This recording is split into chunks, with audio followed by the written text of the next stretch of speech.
Good afternoon, everybody. This is Vishal from NISM, and on behalf of NISM, we welcome everyone for the webinar. Now, all of us are aware that in the present scenario and the restrictions imposed by Government of India for the maintaining social distancing, it is very difficult for the companies to operate in a physical mode. Similarly, one of the challenges which they are facing is how to conduct the annual general meetings in the environment where earlier all the stakeholders used to be physically present. So to overcome that, Ministry of Corporate Affairs has issued various guidelines. So this webinar would be focusing on the different guidelines issued by Ministry of Corporate Affairs and the what are the ways the companies can conduct their AGMs in a virtual environment. So with that background, brief background, let me introduce you with the speakers. So today we have with us Mr. Sunil Kadam. He's a Chief General Manager, SEBI, currently a registrar and in charge of the NISM operations. Then we have Dr. V.R. Narasimhan. He's a dean and in charge of the School of Regulatory Studies and School of Corporate Governance at NISM. Then we have Ms. Khilona Behra. She is a AVP NSDL, and she will throw light on the platform which NSDL has been providing for conducting virtual AGMs. Then from the market participant perspective, to bring in listed companies perspective, we have Mr. Pramod Kumar Rai. He's Associate General Counsel, Nestle India. Then we have Mr. Amit Basin, who is the Company Secretary, HUL Limited. Both of these speakers have vast experience in the corporate sector, and they have had experience of conducting the annual general meetings in virtual environment. So they would add definitely they will add a lot of value in this webinar. Then to bring shareholders' perspective in light, we have Mr. Ramesh Shinoy. He's ex-company secretary, Reliance Infra Limited, and Mr. Ashok Dhere. So both of these speakers have decades of experience in interacting with the investors. So they understand the investor psyche, and they would definitely add lots of value as far as investors' viewpoint is concerned. So with that, now I request Mr. Kadam to share his thoughts. Yeah, thank you, Vishal. Welcome to all the participants on today's webinar on this new initiative taken by the Ministry of Corporate Affairs on conducting the AGM and EGM through the video conferences. Basically, Ministry of Corporate Affairs is a mother body for all the listed companies and unlisted companies, which regulates the companies and creates a broader framework for the companies to incorporate and manage their day-to-day affairs. Similarly, SEBI is there, which has jurisdiction over the listed companies, and it talks mainly on the transfer of shares, listing of shares, and non-payment of dividend.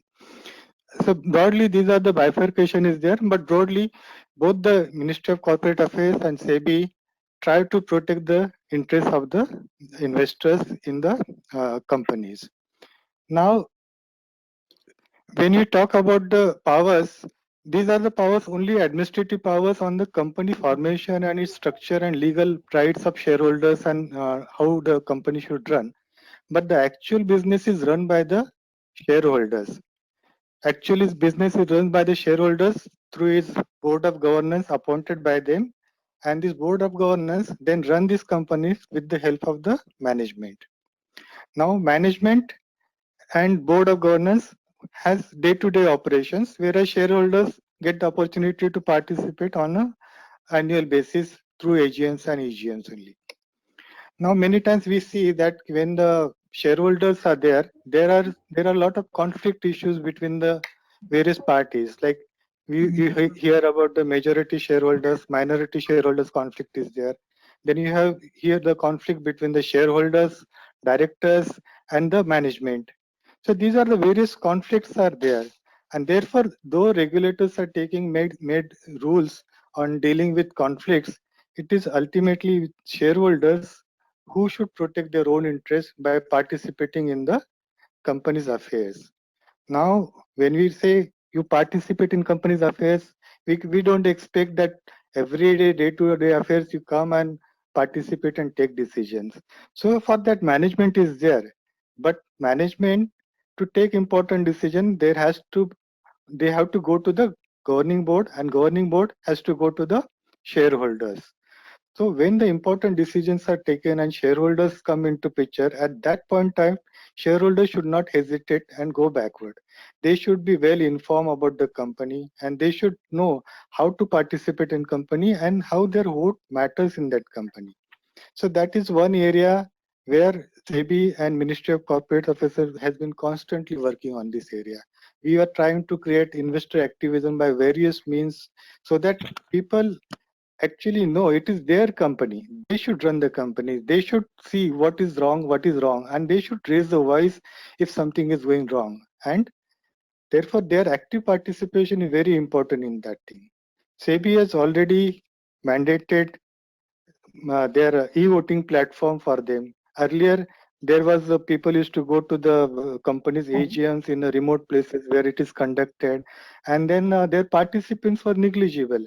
But now, with the help of technology, now lot many new initiatives are coming, and e-voting was the first one where participants are now directly able to participate and have say in the company's affairs now. It is not that everybody has to go into the meeting and shout and say, raise their voice and say their point. Now they can simply sit at their home and give their voice through the electronic mode. Now taking forward this, now this COVID situation has really helped further for ministries and all others to take it forward now. Now the investor participation is going to further enhance when this new virtual mode is being facilitated by the Ministry of Corporate Affairs. Now this is a welcome move, and all the investors now should go in more in the active mode to participate in for their rights and take corrective measures if something is going wrong in the company. Now this is the background whereby we thought we should have an interaction with all the shareholders or market participants so that they know what is the way they can participate in the company's affairs. So e-voting is one way, and second now participating AGM in EGM through video conferencing or other audio-visual modes.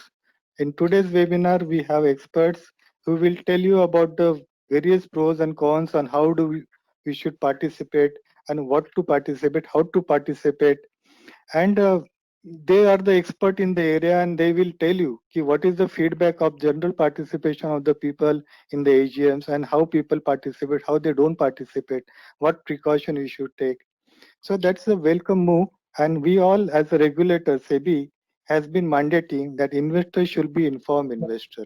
Whatever decision he should take informed decision. And to facilitate him to take decision, we are encouraging lot of activities, sharing this platform to our expert participants to give their views and knowledge and share with you. Take the maximum benefit of their knowledge, and if you have any questions, send the questions to your webinar mode. Question mode is there, and do actively participate in this webinar also. So wish you all the best. Thank you. Yeah, yes, sir. So with that introduction, we will now, I request Dr. Narasimhan to take us through the various guidelines and provisions issued by Minister of Corporate Affairs. Over to you, sir. Good afternoon, everybody. On behalf of NISM and NSDL, I welcome to this webinar on virtual AGM. I take upon myself the responsibility of interpreting various circulars issued by MCA for the conduct of virtual AGM. Mr. Vikram, please put the PPT on. The first point I would like to say is that while I tried my best to see that every sentence in the circulars is brought out and interpreted appropriately, whenever there's a doubt, I would suggest that you should refer to the circular which is final. And this presentation I'm going to make before you is more for understanding the provisions rather than as the final interpretation of the circulars. Next slide. Okay. What I will do is, this is the way I would like to run through this presentation. Importance of AGM, responsive regulator, compliance requirements, features of technology platform desirable, pre-AGM preparation, role of moderator, during AGM what has to be done, and third-party AGM support. Next slide. Mr. Sunil Kadam has already explained the importance of AGM for participation in the general body meetings. One important point I would like to bring to the everybody's attention is that in spite of e-voting, which starts even before general body meeting, there could be several shareholders, especially institutional shareholders and large shareholders, may want to cast their votes only after seeking clarification from the general body meeting, and therefore general body meeting has got a very specific role to play in terms of the governance related issues, and therefore we have got to use this occasion very sacredly.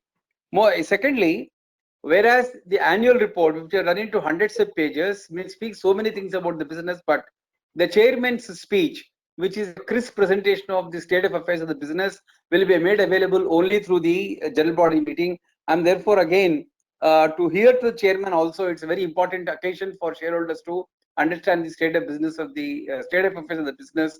And therefore, I would say that AGM's got very important place in the course of corporate governance of any company. Next slide.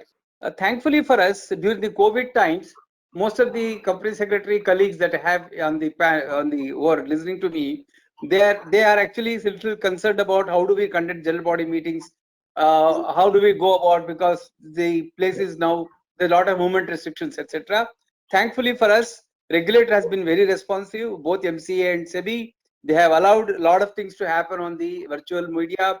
You can send the notices by email. You have been given permissions to run the general body meetings through the audio visual means, and even the inspection of documents. Some of the institutional investors and some shareholders are very particular about inspecting the document before general body meeting. Even that is also allowed to be done in the electronic mode. I think there are very important, crucial steps for a successful conduct of general body meeting. All of them have been enabled.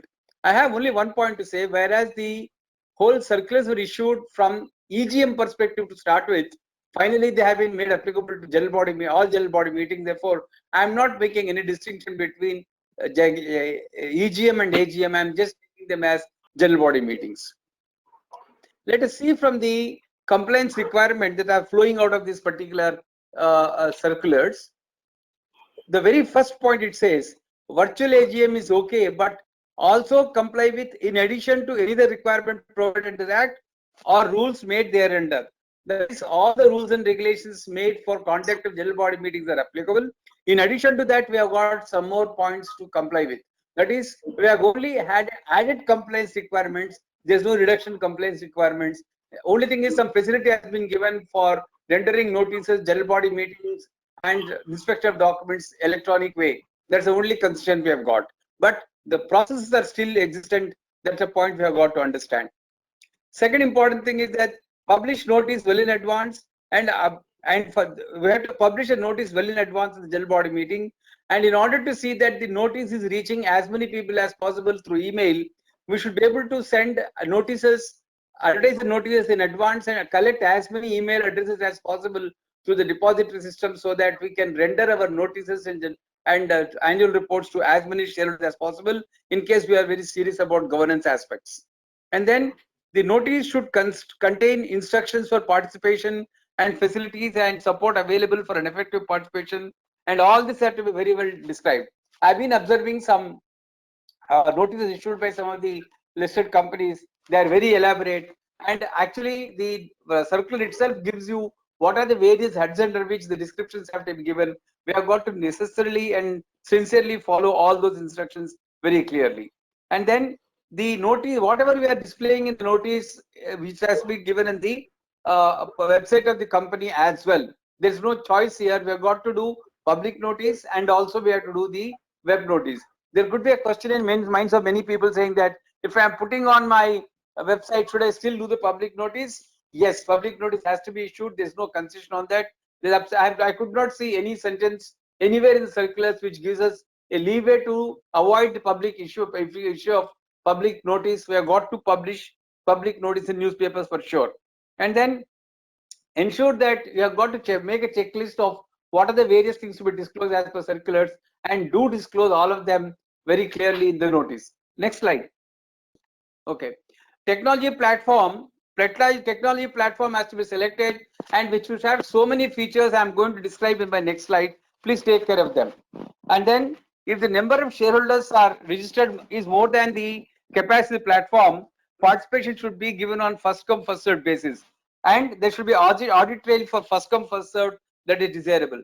Then important point to notice, circular has given a ballpark figure of about 1,000 and plus, and as you may be aware, every platform has got limit of the number of people who can access the particular site, and therefore we have got to take appropriate size of participants for our company, which depending upon number of shareholders we have, but a minimum is 1,000 is what prescribed with the circular.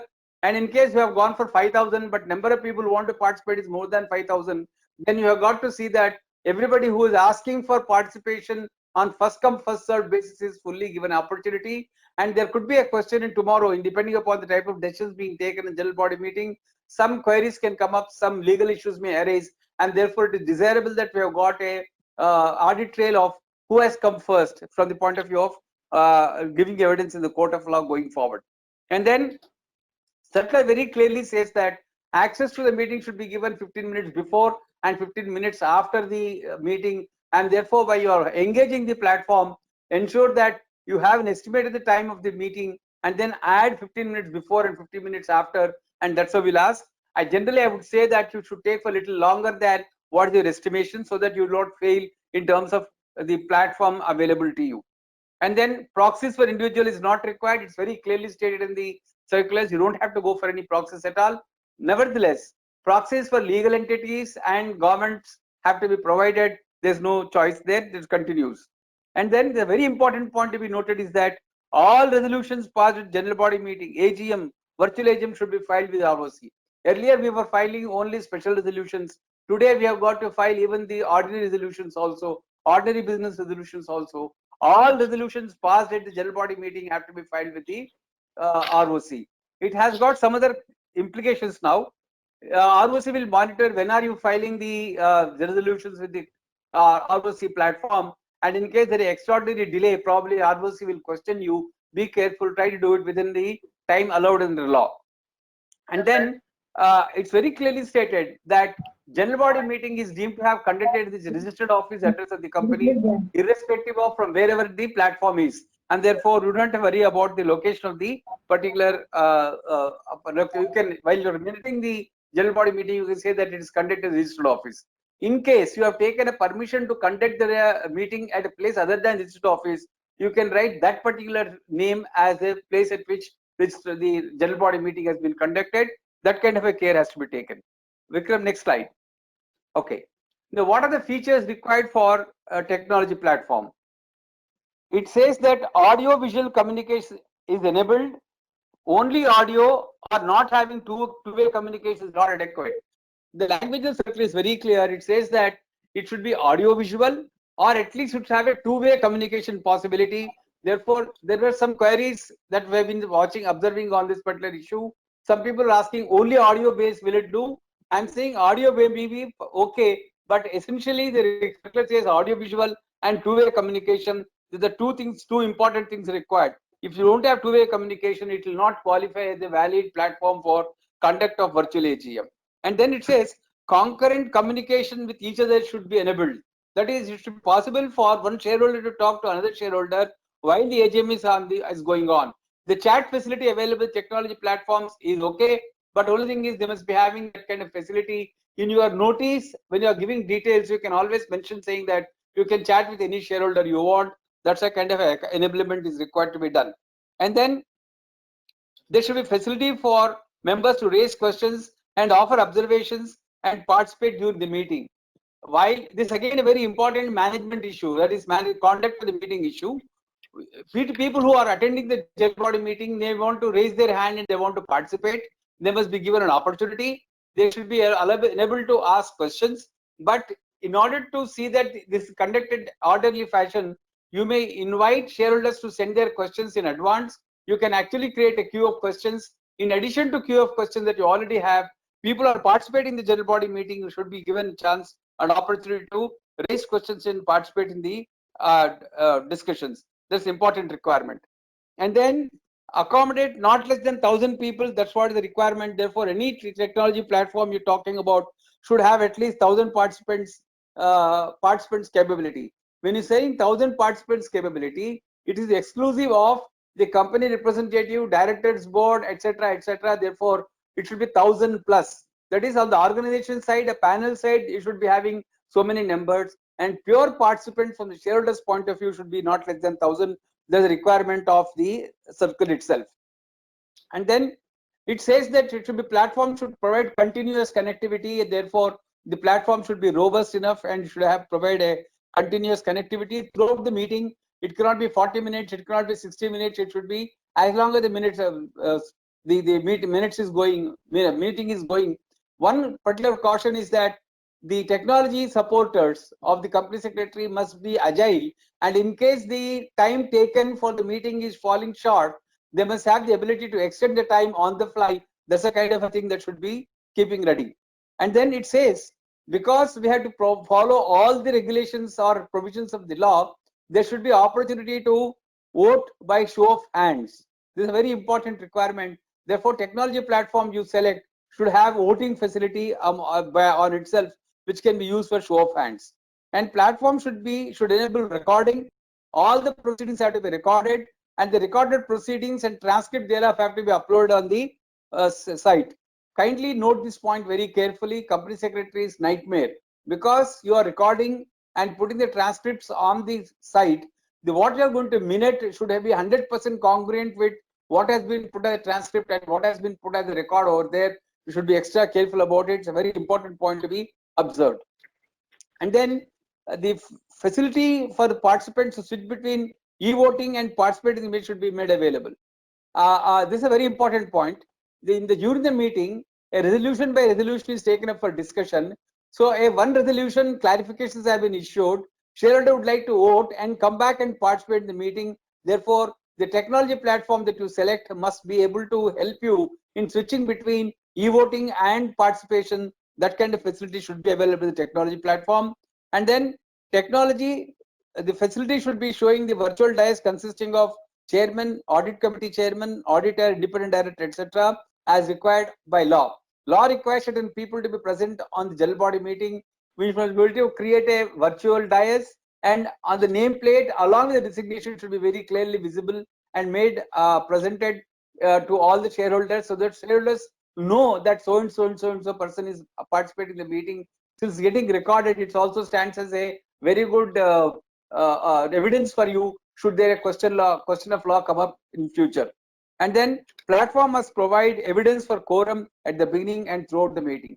The platform should support you to have the count of quorum all through the meeting. That's very important. The technology platform must be able to give you. It should say that how many people have been, how many people have actually attended, etc. Must be very clearly available from the technology platform. Vikram, next slide. Now let us see what is the pre-meeting preparation requirements. Pre-meeting requirements is publish notice and gather as many email IDs as possible and repeat the ad if required. I think this is a very important requirement so that you can actually spread your notices and virtual EGM information to as many shareholders as possible. Therefore, gather the email IDs. Not only that, my personal belief is that going forward, virtual EGM may become a reality. It may continue in future also, and therefore collecting as many email IDs possible right from now onwards will be very good, very useful for your future also. Therefore, do this what you call practice of giving one or more advertisements to collect as many email IDs as possible, and then to display the virtual AGM notice and instructions, including do's and don'ts on the website. And more importantly, be prepared for unexpected events during the virtual general body meeting. The very important requirement is, since you are depending on technology and several unknown things can be happening behind you, there could be some disturbance, some here and there, whatever can happen. Therefore, you should have a ability to withstand this kind of a shock of unexpected events. I cannot say that plan for it, but be prepared for it is what I'm saying. Mentally be prepared. The tension will hit you and take it.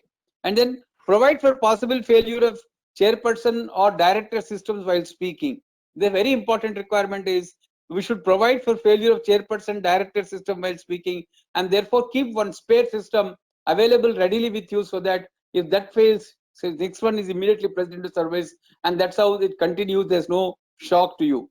And then provide for possible failure of technology platform itself.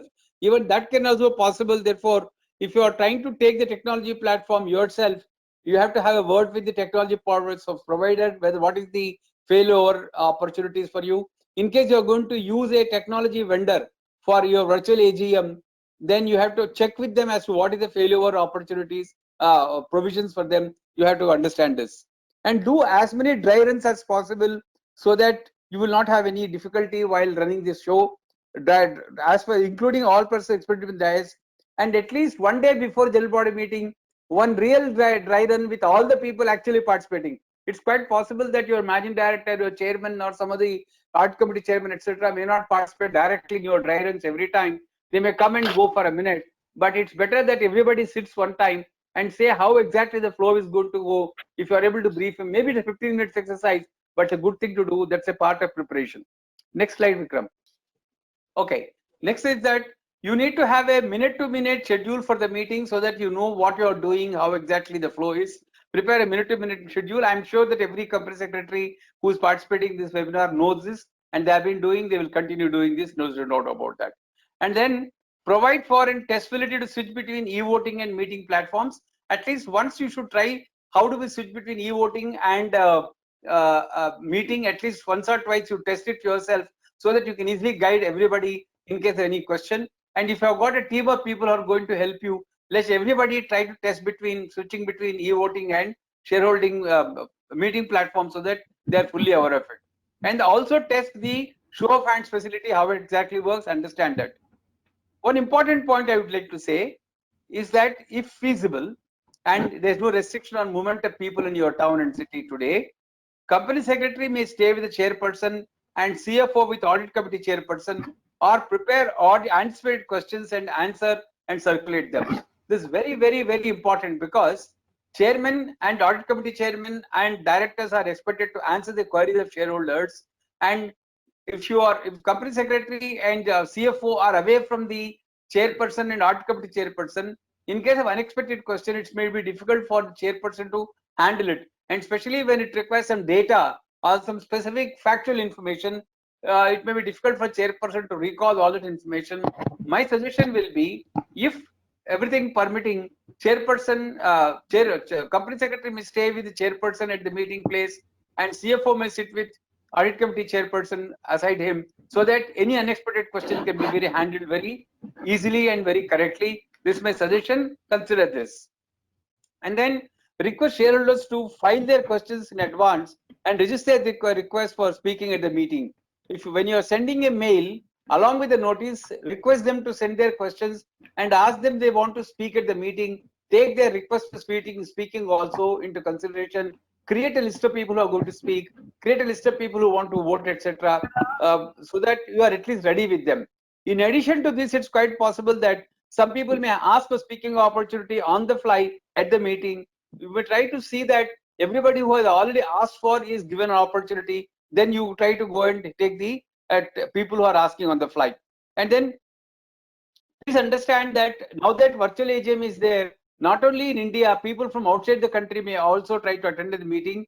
You have your list of shareholders, and therefore you try to plan the shareholding, the meeting time in a way that maximum number of shareholders find it convenient to attend the meeting. It's again a very company specific kind of information. You've got to look at it. Next slide, Vikram. Okay. And then more importantly, in addition to chairperson, etc., a new requirement will come up saying that we may have to use what you call a moderator. A moderator is a person who is going to help the chairperson to run the meeting, who will be able to use the manage the technology part and movement of the slide, what you call view from one person to another person. A moderator will be required. I have something to say about moderator in the next slide. Platform should be available for much longer than expected duration. We have already discussed this. In addition to remote e-voting at Dell meeting also should be facilitated.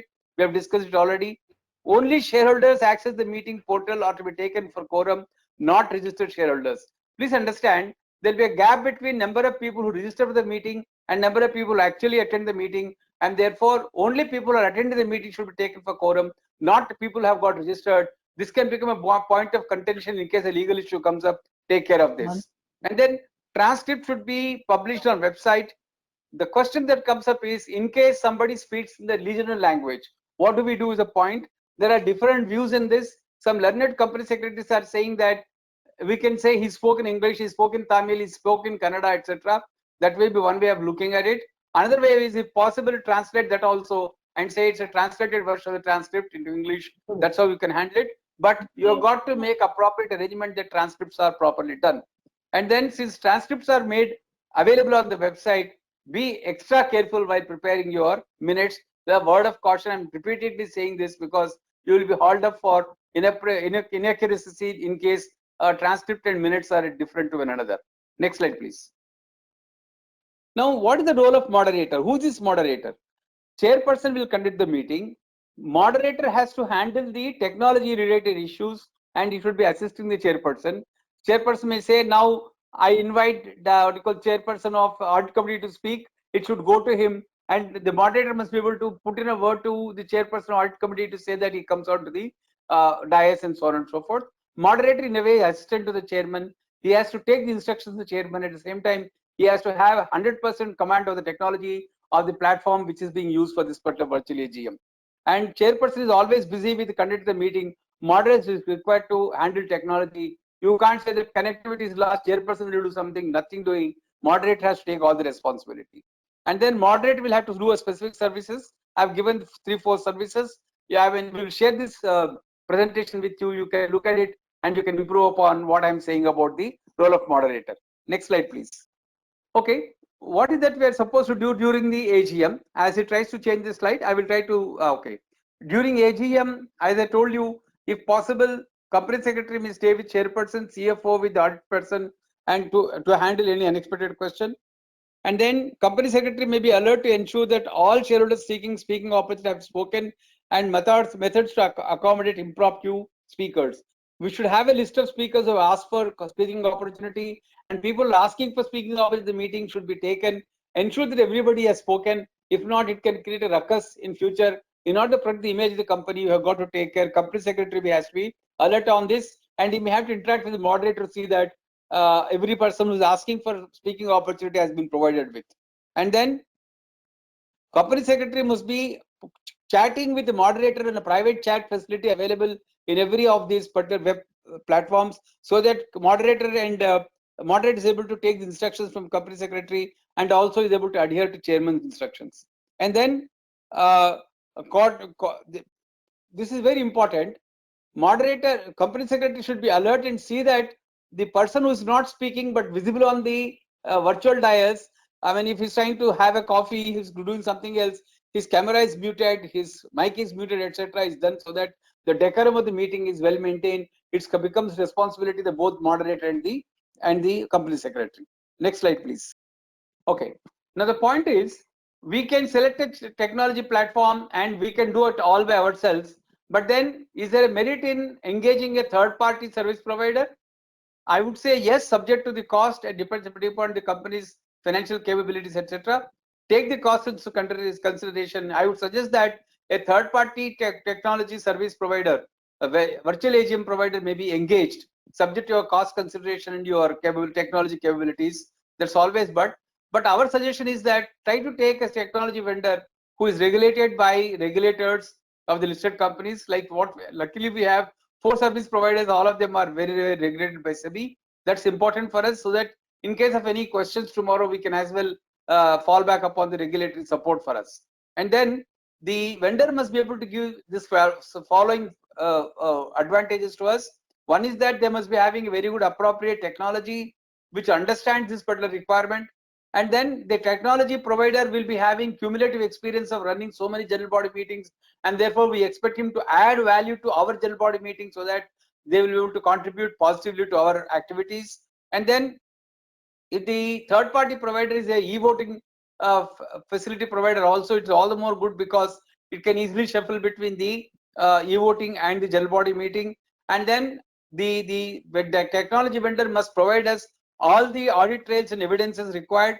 And maybe when you have a very agile and knowledgeable third-party vendor to provide a virtual AGM, it probably role of moderator will become less important, and we can probably do without or do with a moderate moderator. That's what I feel. But let us understand that there's a cost involved in engaging that, and subject to the cost considerations, we can as well do that.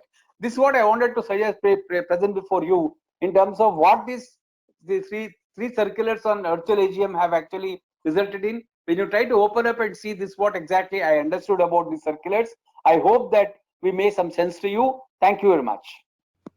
Thank you very much, sir, for the detailed presentation and bringing more clarity into the circular issued by Minister of Corporate Affairs.